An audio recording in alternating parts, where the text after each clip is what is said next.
Hi guys, welcome to Second Perspective. My name is Paul Weston. Over there is Tom McLaughlin, and we'll be doing a discussion on on Casino Royale. Again, as I always say in the beginning of these films, this is for sort of like a post-viewing experience. If you have not seen the film yet, please don't watch this. Not yet, anyways. Because we basically just sort of actually kind of break down the film and we take a few questions or thoughts that we have and sort of really try and get into them in a sort of deeper manner. I think that's enough time for people to leave. So, Tori, why don't you just get us straight to sort of our first topic of discussion? You mentioned that you wanted to sort of bring up sort of female characters in general in Bond and like sort of more specifically in Casino Royale. I'm just going to drink this coffee really close up to the camera, first of all. This morning I found a spider web in my coffee, or just like a little while ago. I'm not sure if it was a spider web or not, but it scared the crap out of me. And he kept drinking it, which is a very interesting thing. Yeah, I did I poured it back and forth, and I was like, any spiders in there? But I didn't see any, so it's all cool.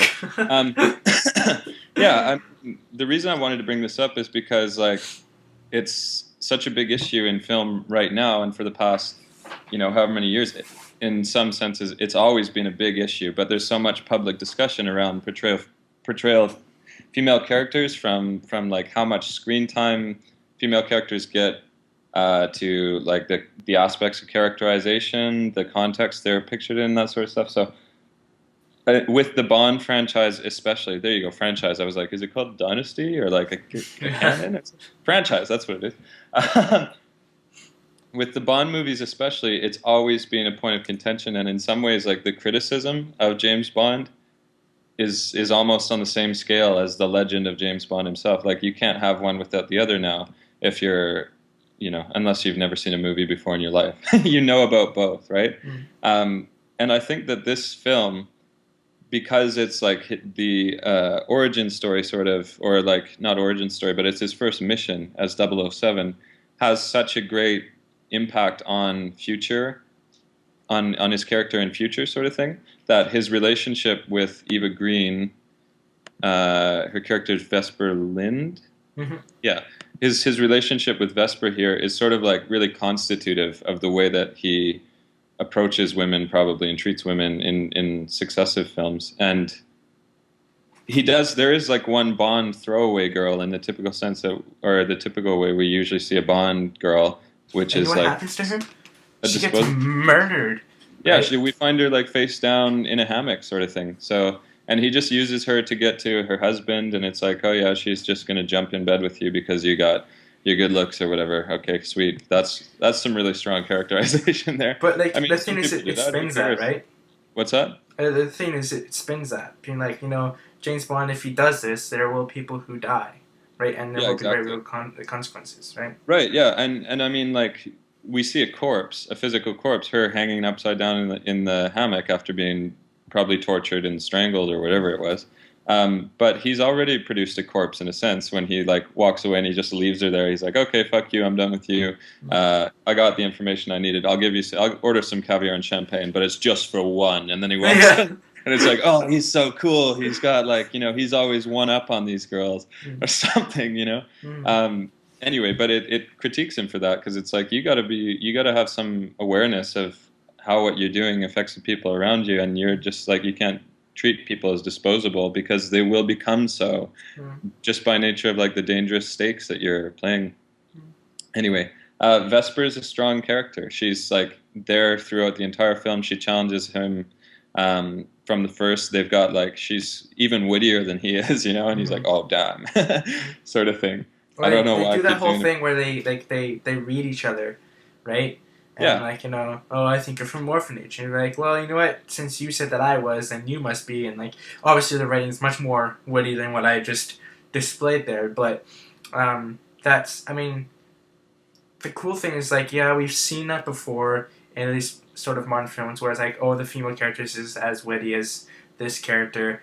But for some reason, and I'm sure we'll get to it at some point, it feels like Eva Green's character is more than just someone who's also witty. Yeah, Right? well, I think importantly, that's because she really is. That's a really good point. Like, if there's a witty character that he comes into contact with, witty girl that he's talking to, and there's like it's just like foreplay, you know, it's just foreplay with words, and then they get to the real stuff or whatever. The real stuff. Wow, what a great euphemism. Anyway, but it's just it's sort of flat. And it passes by, and then you're like, okay, that was necessary. They needed to stick that in there. But she's not motivated by her desire for him, and even until the end, we're uncertain about like, is she actually romantically connected to him at all? Because it's revealed that she betrays him. She's got a French Algerian boyfriend who Le Chiffre and Mr. White are blackmailing. They've kidnapped him, and they're saying like, we're going to torture and kill your boyfriend unless you work with us and get the dirt on Bond and help us like track his movements, and if he wins, then we have the money. You'll get the money for us from him, sort of thing. So she's all the while like machinating behind the scenes to basically, well, I sort of just bring him realized down. well, you just said like how Bond just uses people as information and all that sort of stuff, or females in particular. You could think that they're in love, which is one possibility. But you could also think that she does exactly what Bond does to other female characters. She does to him, right? Which Yeah, exactly. makes her sort of, there's obviously she's got. I guess that's what it is. She's not just weird. She's got flaws. She's got strengths. And she does some really unenviable things, but sort of understandable things, right? It's like she's almost human or something. What? Yeah. Right? And like I really like that quote from George R. R. Martin, I think. And then people are like, how do you write strong female characters? You do it all the time. And he goes, well, you see, it's this really strange thing. I write them and I think of them as humans, right? Have desires and fears and stuff. And people are like, oh, Yeah. okay, right? There's nothing. He goes, there's literally nothing different to it. Just write them as such. So,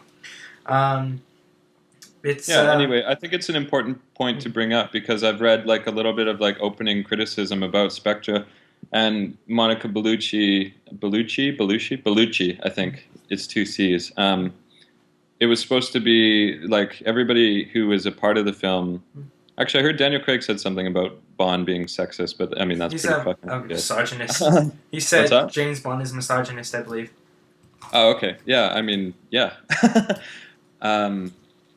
But there are other people working on this film have come out and said like, oh, it's really great and it's diverse and powerful portrayals of female characters, and then like the first critical responses are like, yeah, Monica Bellucci's on screen for like 5 minutes, And so I think it's going to be interesting to compare the way that Vesper's character is drawn here with whatever we see in Spectra, Yeah. Anyway, that's why I wanted to bring it up, because I think of all the Bond movies I've seen, this one gives a woman like the most time on screen and develops her character more fully than others. So Yeah, and like we should mention that it is getting better, right? Like I saw Mission Impossible, the latest one. God, what is it called? Rogue Protocol, maybe. It's the latest. yeah, It's the yeah. latest Mission Impossible, which is pretty good. And it I love also Tom has. Cruise, man. He is. When Tom Cruise is on, Tom Cruise is on. Though I prefer Daniel Craig. It has a very strong female character who is also just as possibly steals the show from Tom Cruise, right? So like, it's been 9 years since this film was made or whatever, and so it's female characters are getting there, finally, right? And so like that's a good sign, right? But why don't we sort of get to the structure of the film now? Do you have any like an instinctual thoughts on the structure, or do you, or should I just Sorry, the structure of the film. yeah? Yeah, I It's was not- just thinking of what you said, like, things are getting better, and then I just went to like a New York Film Academy gender inequality in film infographic, and I'm reading these figures, and I'm like, nah, sort of. Well, I mean, it's I hope it's getting better. I mean, like with Tom Cruise in the Mission Impossible thing. I don't know if it's true. I was told by somebody, but he he actively looked for a female character, an actor, to like have that presence, right? Like, if nothing else, we're talking about it, and it might be taking too long, and it might be going too slow, but at least there's discussion about it, right? Like, the worst thing that could happen is like, oh yeah, it's fine, right? So, I'm not saying this is where we should stop and be like, oh yeah, we're satisfied, but, you know, I do believe there's at least some very small progress Yeah. happening. I mean, 2007 to 2012, 10% of movies featured a balanced cast where half of the characters are female. You know, I don't know. There's a long way to go, I guess, is the point. But yeah, you're right. People are definitely more conscious of it. There's even this sort of weird like charity thing. The thing with charity where it's like, oh, celebrities just donate to charity because it looks good. Well, it's like, yeah, I mean, the fact that things look good and that like social consciousness is changing and that like public pressure demands certain things of our media is a good thing, you Yeah. know. Anyway, yeah, we can. I think we've talked enough about it for now. But because you asked about structure, and I'm trying to think. Well, it's just because I enjoyed the structure of the film, and that being like sort of the first act sort of had was its own little mini movie, and the whole idea of like Bond trying to find these bomb makers and people who are terrorists that are trying to blow up something, right? And how that sort of first act allowed for. Oh, right, yeah. His mission from the beginning doesn't just materialize out of nothing, right? It Mhm. flows naturally from something else he's already embedded in, right? Yeah, and Yeah. so it allowed for sort of like the around the 45 minute, 50 minute mark, um, sort of a mini climax of him like on the like on The the air. airplane or the airport rather, and like trying to make sure it doesn't explode or what have you, um, and and then it sort of makes a dramatic but perfectly believable tonal shift into the casino, right?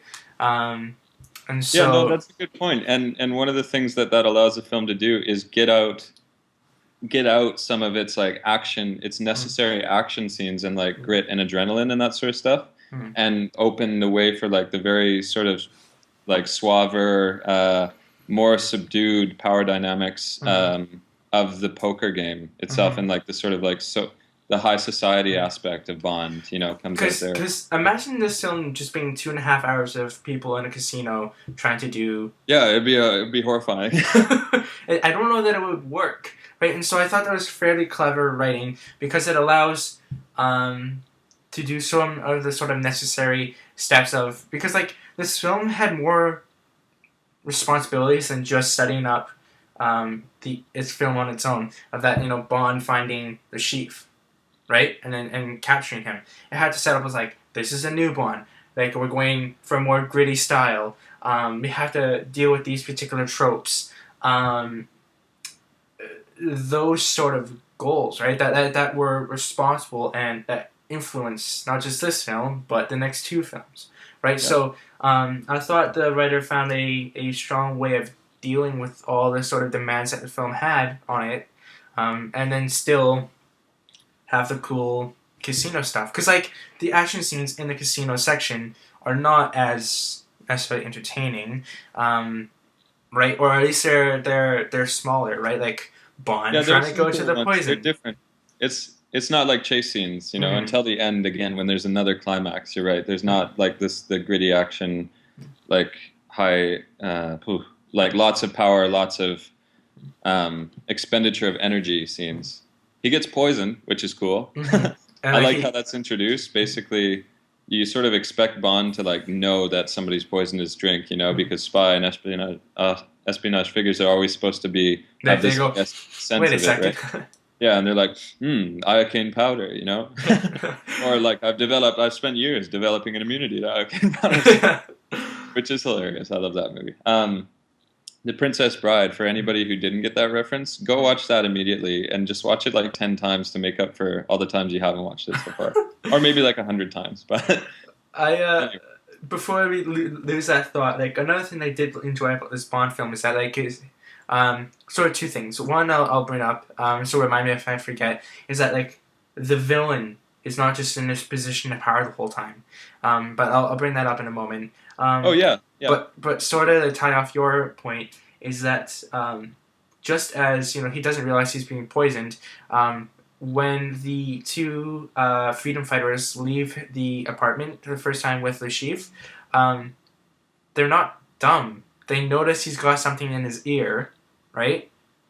And then that's what clues them into like, hey, he's probably like some sort of agent of some kind, right? yeah. And so it's like these enemies are not just complete idiots that allow James Bond to do whatever he wants, right? So, um, Yeah, no, the and even the way that's shot is great. You know, mm, it happens so quickly, mm, and it's just like you get a split second from the one character's perspective of the thing in James Bond's ear, like mm, with the microphone in the room, is like, and he whips around and shoots at him mm, immediately. You know, and all of a sudden, action scene in a stairwell, which mm. stairwells are the best places for action scenes. You know. Yeah, I so I appreciate that like the villains and enemies are not just totally stupid, but maybe you have a particular or something to say about this. But like I enjoyed how the chief was not, because again another one of the sort of spy tropes is that the villain is always in a position of power.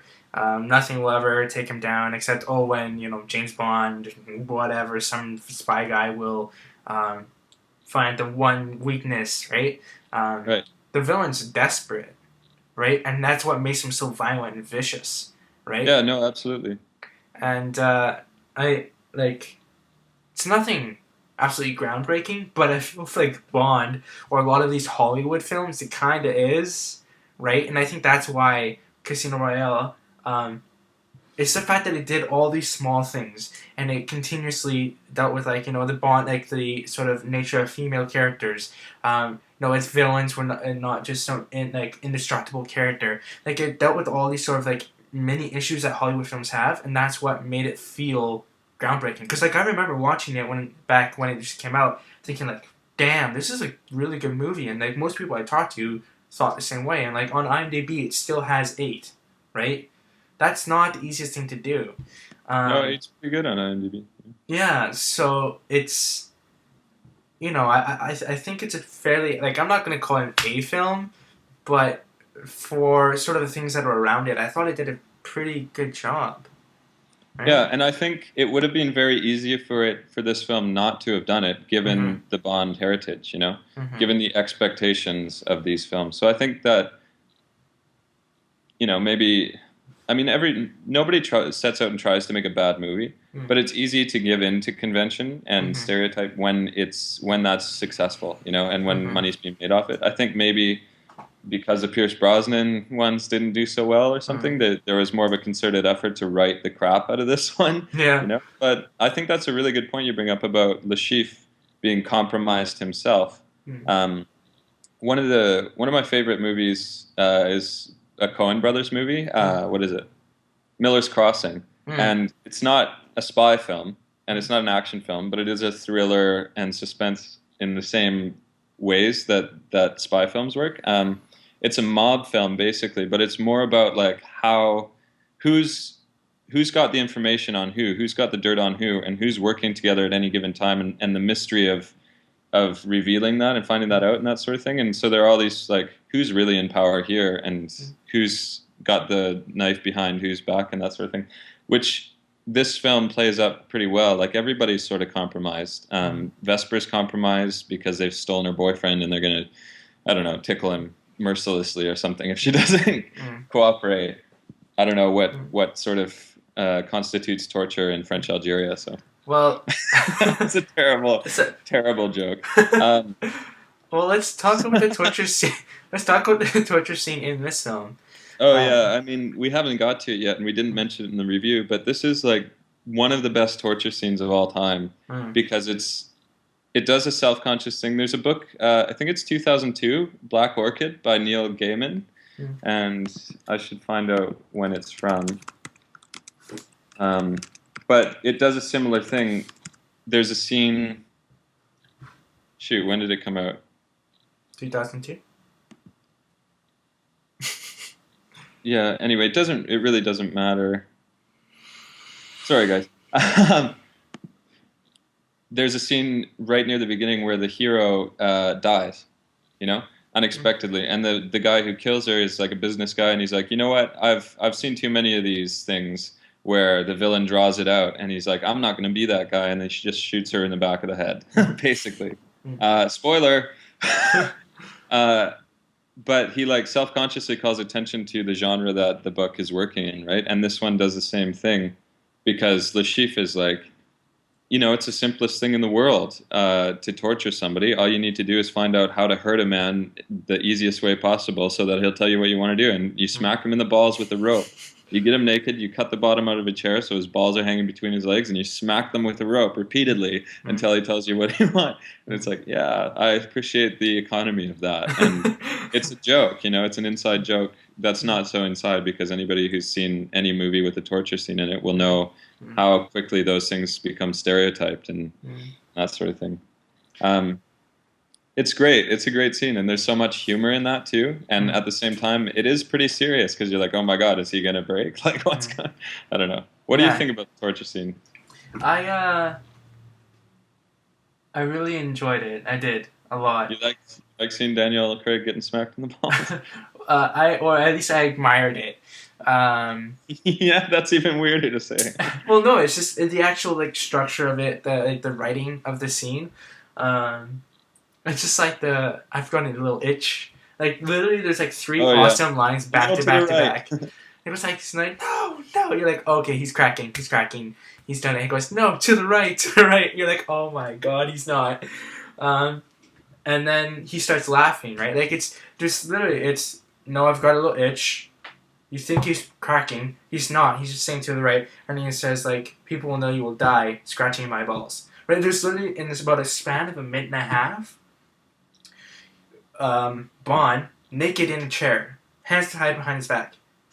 He goes from all the power in the world to no power to all power to no power to all power to no power in about a minute and a half. And that is good writing.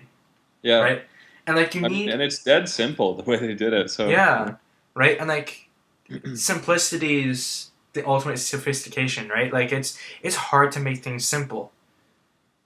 Because if it was easy, everything would be simple. And like if anyone spent any time trying to write something, they would understand that, right? Yeah. It's amazing. Like I know that you write essays all the time. It's easier just to write it, like spit out this like 5-page kind of jumbly mess instead of this like nice succinct page and a half thing, right?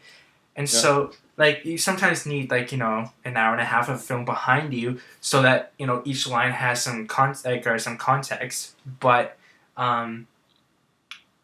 Yeah, it did a really good job of that. Yeah, I think it does an interesting thing thematically too, because like the scenes with M in MI6, they always, especially between this James Bond and M, she's always sort of like this reproving maternal figure who is always like interested in his power dynamics outside, like when he's operating, sort of thing. She's always like telling him to manage his relationships with women and. Saying, don't get too invested, Bond. I know you might, sort of thing. Well, like no, she says like she knows that he's capable of sensitivity and that he's a ruthless killer, and she admires certain parts of both of those sides of him and that sort of thing. And there's an interesting, like, almost romantic tension between Bond and M that's never consummated, sort of thing. And it's a kind of a weird S&M type power dominance struggle at times, and at others it's like sort of more parental and that sort of thing. So. This one with like the whipping him in the balls and him like actually sort of getting off on it, impossibly, sort of plays into that too. And I think that's part of like the allure of Bond's character anyway, is that like he seeks out danger and is willing to go these extra. So I'm not sure how those things relate, but it's sort of like it fits well with other aspects of Bond and like his lack of control in some situations, and then his unexpected mastery in others, Well, why don't we sort of tie some of this up, and let's talk about the ending. Yeah, okay. And it's a tough one. It's a little convoluted. Yeah, and originally, Torn and I just thought, okay, the ending. I thought the love scenes were a little bit long and all that sort of stuff, but then you realize the reason that it is to have sort of the impact that the betrayal does. So I'm like, okay, I still think it's too long, but whatever, that's sort of a taste thing. And And then the betrayal happens, and our confusion kind of lies in what exactly was Vesper's compromised position. Like, what Right. do you want to Well, sort of? from the Wikipedia thing, I'll just read the plot so like people can follow along with us. Because like you might think when I watched the movie, it just sort of like I ate it. I ate it up. I was like, okay, cool, and I was confused, but I was like, no, it's fine. There was a betrayal, so that sort of works. What happens is Lashif and Mr. White, the guy who walks away with the briefcase at the end, have blackmailed Vesper. Vesper by kidnapping her boyfriend and threatening his life, supposedly, so that she will work with them to inform on Bond, and if he wins the poker game, to get them the money. So they have like a built-in win strategy. Apparently, from the Wikipedia plot article, Bond is informed that Vesper agreed to deliver the winnings in exchange for Bond's life, but if she was always going to give them the winnings, they're not a bargaining tool for her. So how could she argue with them about, don't kill Bond because I'll give you the money, but if not, I won't give you the money, because she's always going to give them the money, Yeah, like or else they'll kill his too boyfriend. yeah, and the thing is, if she goes, well, they're like, what? She has to kind of give them the money, because if she doesn't, they can just kill her boyfriend anyways. Yeah, exactly. Right? So and then that's also another complication. It's like, wait, first of all, is this boyfriend dead now? Has she just decided to not love this boyfriend anymore? It just, the more you start to think about it, the more you kind of get a little bit confused. And I almost... Oh, good point. She's like, yeah, kill him. I don't care about him, but spare Bond. Maybe that's what she says. Yeah, maybe, right? So it's just sort of, it gets a little bit confusing. And I honestly, I kind of would have preferred if the film just left it kind of open-ended a little bit, and like the last moments being like, I'm sorry, James, and then him trying to save her and do all sorts of stuff, and not trying to explain everything, and just realize being like, okay, something clearly happened, right? Like something, she was compromised, and she either was or was not trying to rectify it, right? But ultimately, what needs to happen for Bond in sort of a story structure kind of way? He doesn't trust people anymore. Okay, fine, right? But as soon as you start to explain it and be like, oh, she had a boyfriend, which we already kind of thought maybe she did, because of the Algerian love knot. I feel like this is one of those things where just you complicate it by over explaining it. Yeah, I mean, she must have had a reason to get involved in the first place, but it could just be because it could be some other means of coercion that didn't attach this third figure in it. I think that would have been cleaner too. Well, Eva Green, it's a really haunting image, and it's sort of beautiful in that haunting kind of way of just being like, I'm sorry, James, and then when she's down in the elevator, they're holding hands and everything, and then you can tell when she's like, the sort of drowning fear kind of kicks in, and she's like freaking out, whatever, right? Like, well, no, she makes a choice to go through with it and kill herself. I think she could have been saved. She locks the door. Yeah, right? exactly, right. Yeah, sorry, not I think. I know. Yeah. Right? So like that. The whole I'm sorry, James. Like, it can be very. That gives us enough information, right? And so I don't know. I just. Why do you think she wants to die? Why do you think she goes through with that instead of like? Because if she's really come to be attached to James Bond, then wouldn't she want to escape with him? Is it that the shame of her betrayal is too much and she doesn't think that they could live together or something? Or she realizes that the relationship was doomed from the beginning because one of them is, there can't be a dualness to a figure in this sort of position. You can't get out of the game. And in the game, you can only operate as like a lone wolf or something. And like, I don't know. Honestly, I think it's pretty simple. She doesn't simple. want that attachment. I don't know. I like, at least my natural instinct to sort of that I latch onto is it's pretty simple. Is like, the game is up. Jane, it took 3 minutes of really corny love scenes, but let's be in a world where it means a lot to them. It took all that time and a huge amount of trust from Bond to strip away the armor and to trust somebody, and for him to find out that the one person that he trusts and is giving up everything also screwed him, or at least looks like it's screwing him or betraying him. That's going to fuck him up. There's no way he's coming back from that, right? He will never trust anyone ever again, which is evident in like their later films. Like he becomes like this is something, and that's one thing I Okay, really so like you're about this saying ending. It's like, she kills herself because she knows that he's not going to be able to trust her now, um, and she has somehow staked all of her hopes on him too. And so she's like, well, if I fuck that up, there's no point. well, it's just like I feel like it's one of those things where, and I feel like in this position she loves him, but it's one of those things where it's one of those things. It's like James Bond. I can see him doing the exact same thing, and the more I talk about it, the more I realize they're very similar. Vesper and James Bond. Whereas like I Yeah. can see one day James Bond being like, I can't. I fucked up everything. I trusted one person. I meant to do something. I could take out Vesper and put in James Bond, and I can see that same thing. Where it's sort of like it's not like it's a cowardly thing, and it's more of just like I've damaged, I've destroyed everything that I. That's a really good point. I think they both sort of live according to principle. Hmm. Yeah, I mean, it sort of goes back to what I was saying. Like, if one of them betrays the other, that's it. It's all or nothing. And there was one chance to get it right, Hmm. and now that a betrayal has occurred, there's no, it's Yeah, over. it's There's over. really no chance, and Yeah. she realizes that. Yeah, okay. So that's my attachment to it. Yeah, I mean, it's sort of something that I was intuiting, but you phrased it well. They are really similar. They're almost the same. Yeah. Um, But other than that, I mean, the ending's still a little convoluted, oh yeah, like the With, ending. like her motivations for or whatever she tries to use the money as a bargaining chip to do.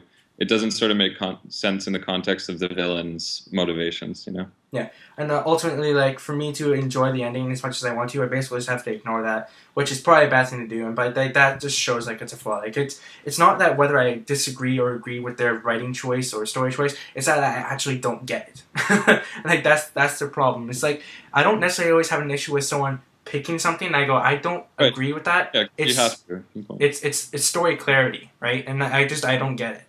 And I'm not terribly smart, but I'm also not the stupidest person in the world. So, the last thing I'll say about the ending, before we can tie everything up, is that like I appreciate that they found something very impactful, at sort of as a climax or an important aspect of this film that can sort of permeate and perpetually affect James Bond's character throughout the next two films, right? Right. Because they do mention her a number of times, and it makes like you're aware of like why he makes some of these decisions. That like if you can see a film, you'd be kind of like, okay, but like if you know this sort of backstory, you're like, yeah, it's the wrong decision, it's a rude decision, it's a horrible decision, it's a vicious decision, but I understand where it comes from, right? And then ultimately, that's what we want from characters is to resonate and to understand. We don't have to agree, we just have to understand, and that's why we often like villains, right? It's because we understand why they do something, not necessarily we agree with what they do, right? And they've done a really good job with this And they villain. help us like exercise our demons in some way, usually, or Mhm. that's one of the classical ways of thinking about it. What was I going to say? Yeah, he's got like it makes sense that we need the hero to be broken as completely as possible in order to like rise from the ashes, sort of thing, in a new guise or a new figure, and act according to some pretty extreme principles. And it works as like a future excuse for how hard and unemotional he can be and ruthless with women, I guess, later in the series, which is this one comes after the whole series. So it's like maybe kind of making a backwards excuse or something. But I think emotionally, for what he's got to do and the whole question of like, does killing affect you and that sort of thing? We see him smile. You brought up when the guy who's going to bomb the plane, he switches the thing on him and it blows up and he blows up and he's like, yeah. I think he actually takes pleasure seeing that guy explode, So like we have to have all these things answered. Like, how is he capable of killing? How is he capable of this ruthlessness? And for that, he's got to be broken or like tempered in some way, Yeah, I mean, it works for me. Yeah. Well, do you have any party thoughts before we say goodbye to the internet? Nah. All right, we've said enough. Get out of here, internet. It's Sunday. I got things to do. I gotta go. Friday, something. I don't know. Yeah. Torn and I thought that we wouldn't have as much to say about this film, but it turns out it's one of our longer ones. So, aside from like the old days of like hour and a half long discussion on Interstellar, which is interesting. Anyways, internet. I'm Paul Weston. That's Tom McLaughlin. Again, we're Second Perspective. Take care, guys. Have a good days.